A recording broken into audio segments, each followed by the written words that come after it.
la noi, ci tot ce vorbim este din Biblie. Și uitați ce fain scrie aici, de la versetul 7, în Noul Testament, în Biblie, la 2 Petru. Iar cerurile și pământul de acum sunt păzite și păstrate prin același cuvânt, pentru focul din ziua de judecată și de pieire a oamenilor nelegiuiți. Dar, prea iubiților, să nu uitați un lucru, că pentru Domnul o zi este ca 1000 de ani și 1000 de ani sunt ca o zi. Domnul nu întârzie în împlinirea făgăduinței lui, cum cred unii. Pentru că în ziua de astăzi oamenii spun, nu mai există, ce sfârșit al lumii, ce apocalipsa, Dumnezeu nu mai există.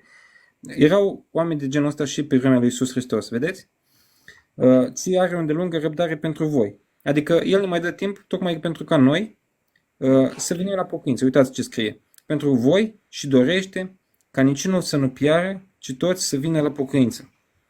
Vedeți? Dumnezeu nu-și dorește aici un cult, nu-și dorește o religie, ci își dorește ca